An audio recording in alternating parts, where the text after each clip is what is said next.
इस तरह का है ऑडिटोरियम। ये फ्रंट में है। आई थिंक ये पुराने टाइम में किस चीज़ के लिए यूज़ होता होगा, कि क्लासरूम वगैरह के लिए या कुछ प्रेजेंटेशन के लिए, लेकिन अब इसका हॉस्टल बन चुका है। तो अच्छा अजीब सा है, ऊपर से भी देखो है। गुड मॉर्निंग भाई। तो नया दिन, थर्ड या फोर्थ डे है। तो अब मैं निकलता हूँ यहाँ से एम्स्टर्डम आगे घूमने के लिए। और ये कुछ ऐसा माहौल है, ये इनका ऑडिटोरियम है पीछे। तो ये इसी बिल्डिंग में ही हॉस्टल का ही पार्ट है ऑडिटोरियम। यहाँ पे भी आके बैठ सकते हो किसी को अगर पति आना हो तो। आज मेरा प्रोग्राम है डाउनटाउन में Jewish quarters, Jewish cultural hub है। तो वहाँ पे शायद जूइश इमिग्रेंट रहते होंगे कभी पुराने टाइम में, तो उस एरिया को देखने का। तो ऐसा कोई स्पेशल चीज़ तो नहीं है वहाँ पे, बस घर और रहने का ही और तरीका होगा। और तो वहाँ पे कुछ ऐसा नहीं है कि भाई नेबरहुड ही होगा। तो it's a old neighbourhood and ऐसा कोई स्पेशल भी नहीं है कि भाई वहाँ पे कोई म्यूज़ियम वगैरह हो। लेकिन I just wanted to go and see. चलो मैं चलता हूँ अब यहाँ से आगे की तरफ। तो ये ऑडिटोरियम से निकल के ये इनका मेन एंट्रेंस है। यहाँ पे साइकिल भी मिलती है, बाइक, और फिर ये स्टाफ वगैरह है, रूम वगैरह है। और ये इनका किचन और वो है, पीछे पार्क है। और ये इनका किचन का एरिया है, रेस्टोरेंट, और यहाँ से बाहर का रास्ता। तो यहाँ से बाहर का रास्ता देखते हैं कैसा है। और इनके बेसमेंट में भी कुछ है, मैं तो गया नहीं अभी। ये इनकी बाईसाइकिल है जो आप रेंट पे ले सकते हो। काफ़ी एक्सपेंसिव है क्योंकि ये $22 पर 24 आवर। तो बाहर शायद 17-18 की मिल जाती है, बट इट्स गुड कि तुम्हें यहीं की यहीं मिल जाती है। ये भी फ़ायदा भी है। तो और फिर 24 आवर के लिए भी है। तो तुम सुबह अर्ली मॉर्निंग में भी ले सकते हो और किसी टाइम तक जाओ और वापस पूरे दिन के लिए अगर करनी हो तो ये भी अच्छी बात है। तो इस बार तो मैं नहीं कर पाया, मे बी नेक्स्ट टाइम अगर कहीं दूर ही जाना हो, क्योंकि 22-24 घंटे में तो तुम काफ़ी, सुबह जैसे 8 बजे से भी चलोगे, धीरे धीरे घूमोगे, तो you can go remote areas and it's pretty good. तो अभी बजे हैं 8, 8:15 और अब मैं निकलता हूँ यहाँ से बाहर और देखता हूँ आज कैसा मौसम है। ओके भाई, तो बाहर के लिए तैयार हो गया हूँ। मैंने पहन लिया अपनी कैप बिकॉज बाहर है थोड़ी सर्दी। और भाई मैं आया था यहाँ पे मंडे की शाम की मेरी थी फ़्लाइट, और थर्सडे दोपहर की 12, 12:30 की मेरी फ़्लाइट है बैक टू वाशिंगटन डीसी। तो 4-5 दिन हो गए। तो अच्छा रहा, मतलब it was just a break, a new experience. तो मैं कभी हॉस्टल में रुका नहीं इससे पहले, तो मैं I wanted to try it out कि हॉस्टल कैसा है, किस तरह का होता है। तो ठीक था, मतलब it was okay, not that comfortable as hotel is, but I think individual बंदे के लिए ठीक है। तो और ये हॉस्टल भी अच्छा था। तो इसमें रेस्टोरेंट वगैरह, क्राउड, इसमें हर तरह की क्राउड है एक्चुअली। फैमिली रूम्स भी हैं, तो you can use as a hotel as well, like family of 4, या इस तरह से तुम ले सकते हो। तो उनके लिए भी अच्छा है। तो जैसे होटल में तो 2 रूम लेने पड़ेंगे अगर तुम फैमिली के, तुम्हारे बच्चे बड़े हो रखे हैं, but here you can stay 4 people in the same room. तो उस तरह की कॉन्सेप्ट है ये। तो बट इट वाज गुड। तो इसमें यंग क्राउड भी थी, फिर फैमिली वाले भी बहुत सारे थे, तो हर तरह की क्राउड थी इसमें। तो अब मैं चलता हूँ आज जूइश क्वार्टर और एक वो दूसरा म्यूज़ियम देख के आता हूँ बाहर से कैसा है। देखो भाई क्या लिख रखा है, बी ए रियल डच। वो कैसे होते हैं भाई, let's see. Scan the code and start the ride. Scan the code and start to ride your bike. Wow, be a real Dutch.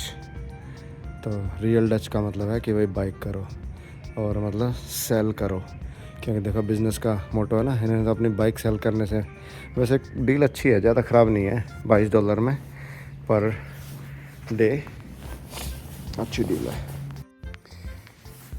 ये इस तरह का रूम्स हैं इसमें, तो ये अलग अलग स्टाइल के रूम हैं।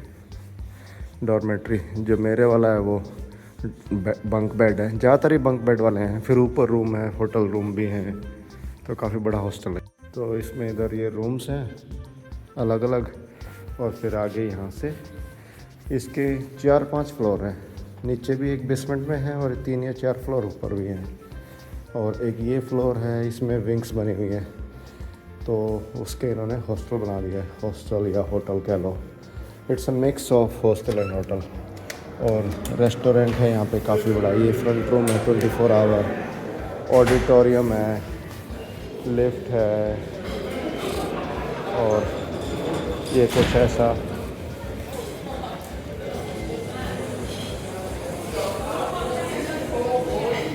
और यहाँ से आगे बाहर चलते हैं।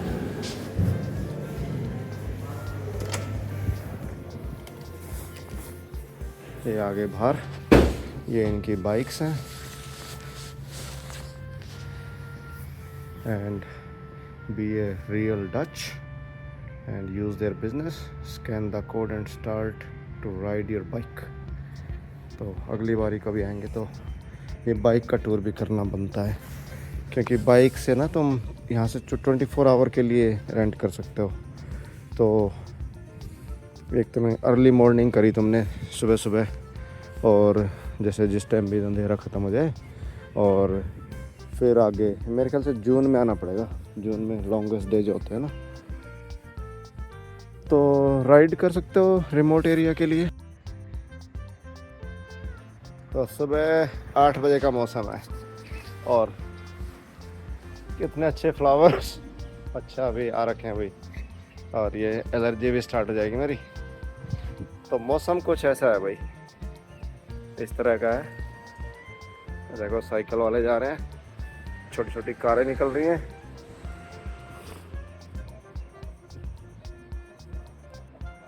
और आज क्लाउडी डे रहेगा, तो ज़्यादा सनी ठीक नहीं है, लेकिन घूमने के लिए ठीक है, पसीने नहीं आएंगे ज़्यादा। कल पसीने आ रखे थे काफ़ी दोपहर में ना, तो आज एटलीस्ट पसीने कम आएंगे।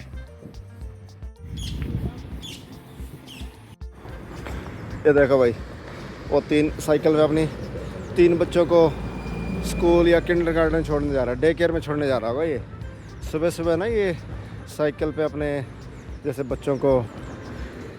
ये तो वैसी वाली है, ज़्यादातर ये इलेक्ट्रिक बाइक हैं, तो क्योंकि इसमें ना चढ़ाई पे थोड़ा आसान रहता है। जैसे अब ये है स्कूल के बच्चों को छोड़ने की जा रही है ये भी, तो वो बैठा है उधर, वो 3 में देखो।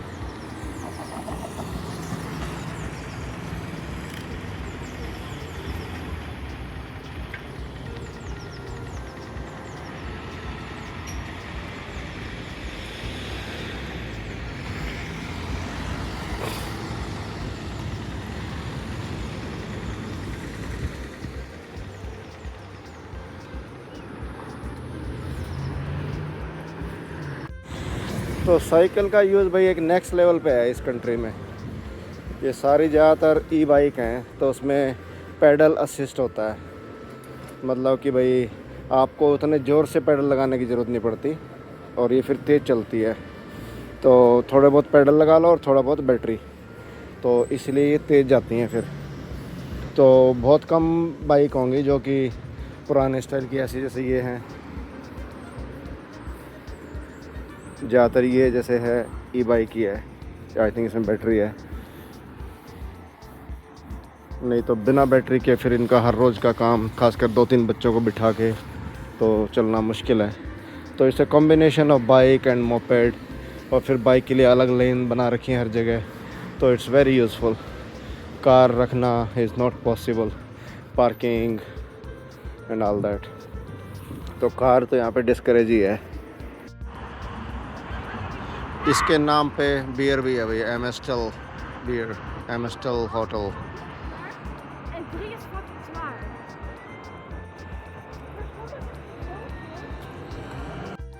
ये भी एक यहाँ की popular grocery store kind of market, shopping market. अगर कहीं से दूध पानी दही वगैरह कुछ लेना हो या कुछ ड्रिंक्स वगैरह लेने हो तो यहाँ पे ये one of the famous one, Albert Heijn इसका नाम है। कूप नहीं है यहाँ पे, जैसे पूरे यूरोप में बाकी कूप मिलती है ना, यहाँ कूप मेरे को नहीं दिखी अभी तक।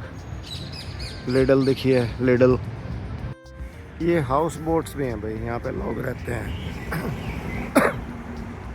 इधर से एंट्रेंस होती है, उधर से भी एंट्रेंस है। तो ये हाउस बोट्स खड़ी हैं, जैसे ये खड़ी है इधर, आगे वो उधर है एक। चले भाई खाली बोट, ये वही साइट सीइंग के लिए। तो यहाँ पे पार्क और रखे हैं ये। अब सुबह सुबह ये टूरिस्ट आएंगे तो इसलिए चल पड़ी हैं तैयारी करने के लिए। तो इनका सीज़न तो दोपहर का और शाम का होता है, लेकिन अच्छी बोट होती हैं ये, काफ़ी स्पेशियस बड़ी। और इन्होंने ऊपर से कवर भी होता है क्योंकि बारिश हो जाए तो या ज़्यादा सर्दी हो जाए तो। अच्छा, यहाँ से कनाल क्रूज़ चलते हैं। तो ये इनकी ब्लू बोट का स्टेशन है इधर। तो ग्रेसी लाइन, एम्स्टर्डम कनाल क्रूज़ेस। तो यहाँ से टिकट ले सकते हो। तो अपना तो कोई इंटरेस्ट है नहीं इसमें।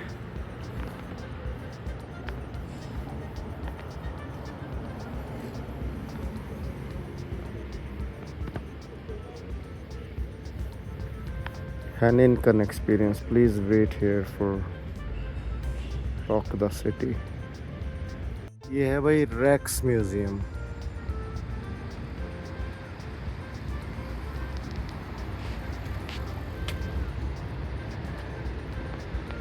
गार्डनिंग अच्छी कर रखी है, उधर ट्यूलिप्स लगा रखे हैं।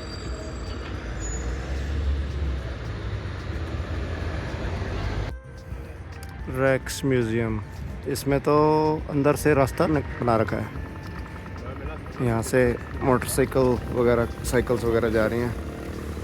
साइकिल्स सिर्फ शायद आई थिंक। तो आगे की तरफ चल के देखता हूँ आगे क्या है इसके। उधर भी कुछ है काफ़ी अच्छा। ये है अभी म्यूज़ियम का हिस्सा पीछे जो खुला हुआ है तो टूरिस्ट के लिए। तो यहाँ पे ट्यूलिप्स की गार्डन है। ट्यूलिप्स लेकिन मुरझाए से लग रहे हैं, खिले से नहीं लग रहे। या तो सन की वजह से होगा, क्योंकि अभी तो ट्यूलिप सीज़न स्टार्ट ही हुआ है। तो या तो पुराने हो गए होंगे थोड़े। It looks good.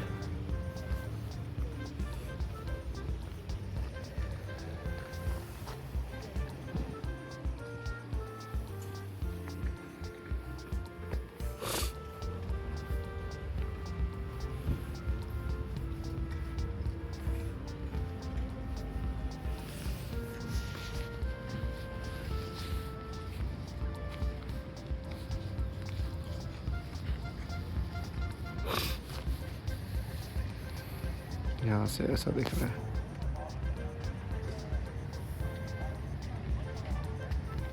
ये है भाई रेप्लिका ऑफ स्कल्पचर। ये कोई एड्रियन डी वेरीज था, उसने बनाया था। और जो ओरिजिनल है वो तो है पेरिस लिवर में, और ये उसका रेप्लिका। ये भी ऑर्डर किया था 1890 में कि भाई रेप्लिका तो बना दो एटलीस्ट। तो ये रेप्लिका बाहर लगा रखा है। तो ये भी आलमोस्ट 100-150 साल पुराना। और वो जो बंदा था जिसने बनाया था वो था इटालियन। तो सारे ये स्कल्पचर बनाने वाले ज़्यादातर इटालियन ही हैं। और अब रखा है लिवर में, पेरिस में। और इस म्यूज़ियम के गार्डन के लिए बनाया था। तो इनका गार्डन है ये। तो गार्डन अच्छा है। इधर कुछ फ्लावर्स लगे हैं, उधर ट्यूलिप्स लगे हुए हैं। और आगे यहाँ से तो मंदिर जा सकते हो। और ये भी और कुछ बिल्डिंग्स हैं आसपास में इधर। तो ये देखते हैं ये क्या है, व्हाट इज दिस। ओह, पेड़ भी पुराने स्टाइल का लग रहा है, लेकिन अब ये पत्ते आए नहीं हैं इसके, इसलिए ऐसा लग रहा है। यहाँ अंदर तो ये तो कुछ अलग सा ही है। और यहाँ से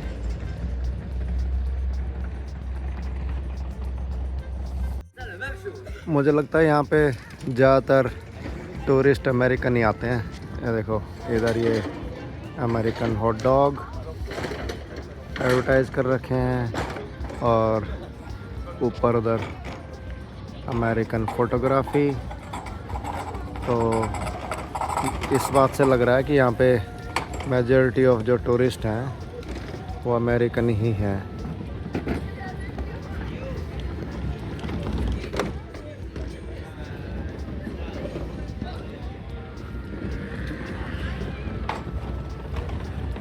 आई एम एम्स्टरडैम, यहाँ फ़ोटो खिंचवाता हूँ। I am Amsterdam. चलो,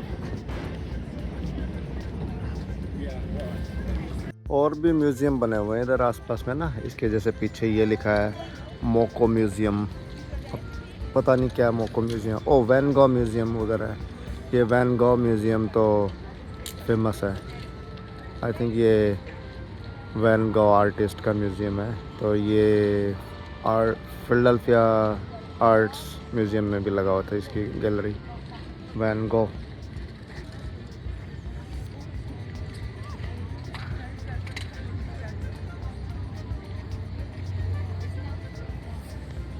मुझे यहाँ फ़ोटो खिंचवाना है।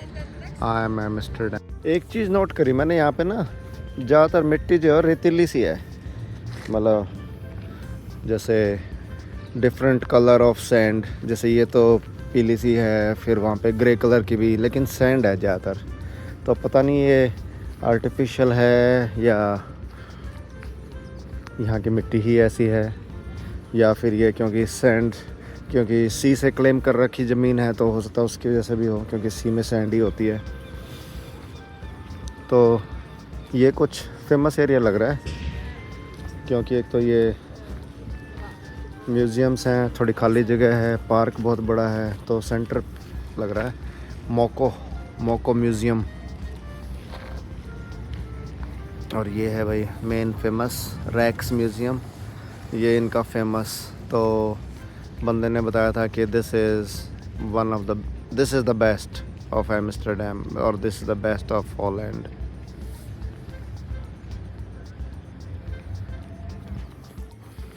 और आगे चलता हूँ वैन गॉग म्यूज़ियम की तरफ, और पीछे वाला देख के आता हूँ वो क्या है। वो भी कुछ आर्ट म्यूज़ियम लग रहा है। तो ये है भाई वैन गॉग म्यूज़ियम एम्स्टरडैम का। तो वैन गॉग कौन था? ये यहाँ का मोस्ट फेमस डच पेंटर हुआ जो हिस्ट्री में, और ये 1850 के आसपास हुआ था। और उसके बाद ये आफ्टर 37 ईयर ही डाइड। इसने गोली मार ली थी अपने आप को, self inflicted gun shot wound से मरा था ये। और इसने जितने भी आर्ट वर्क बनाए अपने लास्ट के 10 साल में ही बनाए। तो जब ये 37 का था तब तो मर ही गया था। तो लास्ट के जो 10 ईयर थे उसमें इसने 2100 आर्ट वर्क्स, और उसमें से 860 हैं ऑयल पेंटिंग्स, जो कि आजकल फेमस हैं। और इसकी हर म्यूज़ियम में, जैसे फिलाडेल्फिया आर्ट म्यूज़ियम में भी मैंने इसकी वो देखी हैं एग्ज़िबिशंस। तो जो प्रदर्शनी होती है ना, तो इनकी आर्ट्स घूमती रहती हैं। तो फिलाडेल्फिया आर्ट म्यूज़ियम में भी कई बार इसका महीनों तक इसकी अकेले इस बंदे की म्यूज़ियम में वहाँ पे वो चलती हैं आर्ट्स, इसकी पेंटिंग्स की एग्जीबिशन, पेंटिंग्स और आर्ट वर्क्स। तो इसने 2100 आर्ट वर्क्स बनाए थे 10 साल में, जो कि काफ़ी ज़्यादा है। और उसमें से 860 हैं ऑयल पेंटिंग्स। और बड़ा अनस्टेबल सा बंदा था, लेकिन शॉर्ट लाइफ में इसने इतना काम कर दिया। और जब ये ज़िंदा था तो इसकी ज़्यादा फेमस नहीं था, तो इसकी सिर्फ़ एक पेंटिंग बिकी थी इसके रहते रहते। बाकी इसकी फेमस पेंटिंग हुई बाद में, मरने के बाद। तो जीते जी इसने कुछ ज़्यादा, मतलब he was not a famous गाय। तो अब पता लगा ये वैन गो क्या है, क्योंकि मैंने वैन गो काफ़ी सुना था, ये काफ़ी बार देखा भी था। फिलाडेल्फिया आर्ट म्यूज़ियम या उधर वाशिंगटन डीसी में भी आर्ट म्यूज़ियम है, वहाँ पे भी इसकी एग्जीबिशन लगती हैं। एंड यहाँ के हिसाब से he is the most famous painter और आर्टिस्ट ऑफ डच सोसाइटी। ये किस तरह का म्यूज़ियम लग रहा है भाई? ये तो कोई आर्टिस्ट सा लग रहा है। यहाँ पे डंबल रखे हैं, उसने एक्सरसाइज वगैरह कर रहा है, पुशअप्स।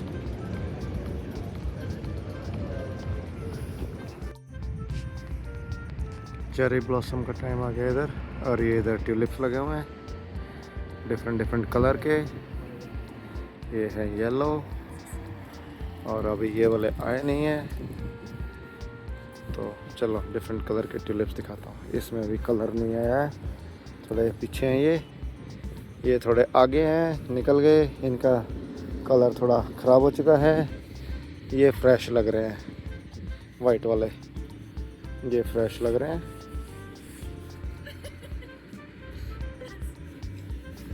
और ये भी थोड़े पुराने हो चुके हैं, ये भी पुराने हो चुके हैं। आई थिंक इनकी लाइफ कम ही रहती है। ये कैसे हैं? ये भी डिफरेंट है, और ये तो अभी फ्रेश आ ही रहे हैं, देखो। हाँ, तो डिफरेंट टाइमिंग्स के हैं थोड़े थोड़े ना।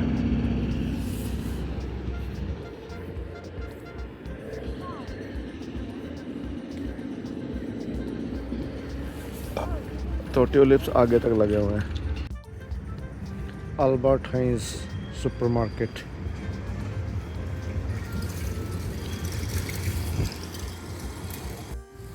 ये अभी वैन गो म्यूज़ियम और उसके आर्ट्स। अब ये हो सकता है उसकी कॉपी भी होंगी, लेकिन समझ में आता है कुछ, हमें तो नहीं आता भाई। जो आर्टिस्ट होंगे उन्हीं को समझ में आता होगा कि इसकी क्या वैल्यू है।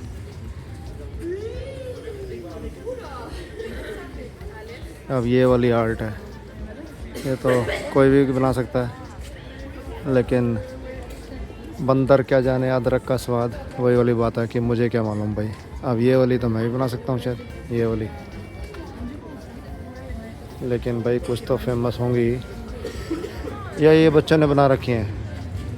हाँ, ये बच्चों ने बना रखी हैं शायद, उनकी ओ वैन गो की नहीं है।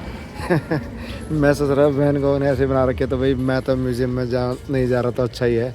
लेकिन ये शायद आई थिंक बच्चे आते हैं ना अंदर, तो उनकी आर्ट्स कुछ कुछ लगा दी उन्होंने। तो यहाँ से एंट्रेंस है इधर।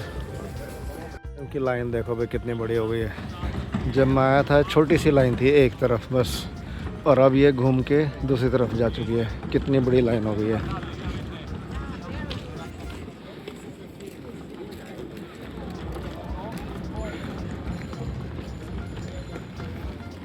अच्छा हुआ मैं म्यूज़ियम में नहीं गया। ये लाइन इतनी लंबी बढ़ गई है भाई, म्यूज़ियम के लिए कितनी लंबी लाइन हो गई है। सुबह मैं आया था तो 4-5 आदमी खड़े थे बस, खाली था बिल्कुल। अगर अब ये धीरे धीरे टूरिस्ट पागल हो रखे हैं बिल्कुल।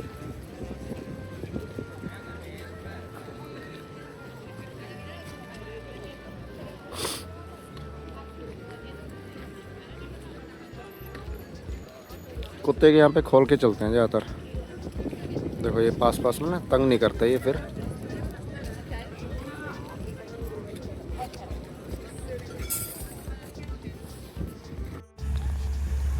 अब ये फव्वारे भी चलने लगे हैं, ये फव्वारे ऑन ऑफ होते रहते हैं।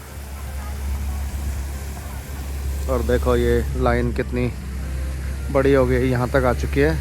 और एक ऐसी लाइन उस तरफ भी है, दोनों तरफ की लाइन है ये।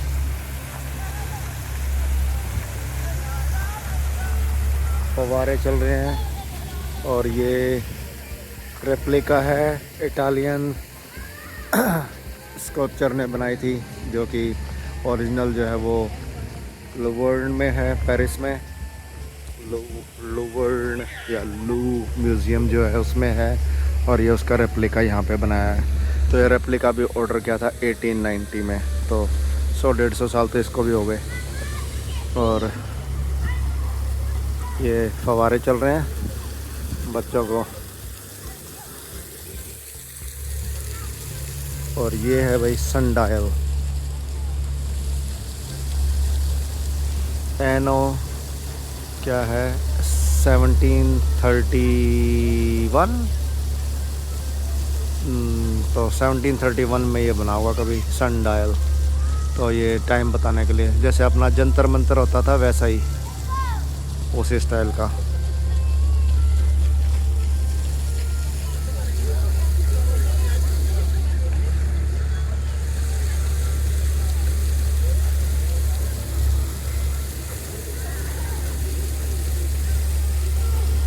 तो अब ये पूरा चला हुआ है।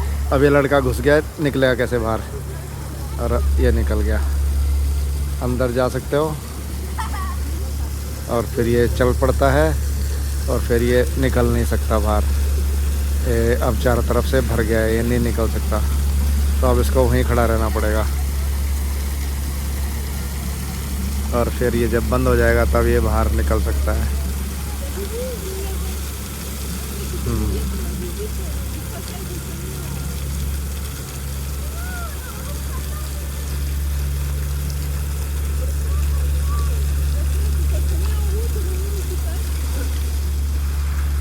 ओ पास आ गया। अब ये इधर से भाग सकते हैं।